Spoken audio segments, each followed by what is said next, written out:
ഇടവപ്പാതിയിലെ വെള്ളം തെങ്ങിൻ കുഴിയിൽ കിടക്കണമെന്നാണ് കാർന്നോമാരെ ചൊല്ലി. അപ്പോൾ തെങ്ങിൻ്റെ തടം തുറന്ന് അതിൻ്റെ ഉള്ളിൽ തൂപ്പ് മാത്രമേ ഇട്ടിട്ടുള്ളൂ. ഇനി എന്നാ ഇത് തടം മൂടണേ വെച്ചാൽ അപ്പോൾ അതിൽ വളം ചേർക്കും, ഒന്നും കൂടി തൂപ്പിടും, പിന്നെ അത് വെട്ടി മൂടും. എന്ത് ഭംഗിയായി നോക്കി.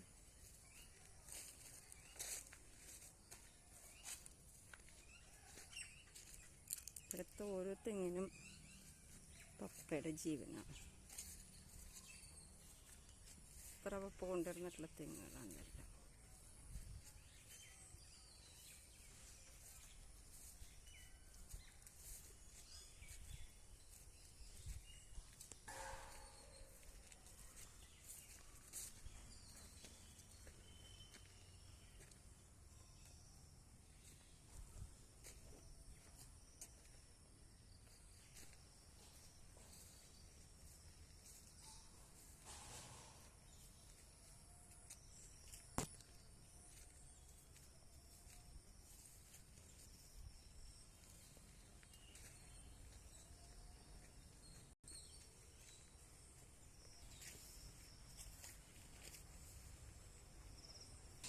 നേന്ത്രവാഴ കൃഷി ചെയ്യാനുള്ള 25 നേന്ത്രവാഴക്കുള്ള കുഴി എടുക്കുന്നുണ്ട്. പെട്ടെന്ന് കഴിഞ്ഞു.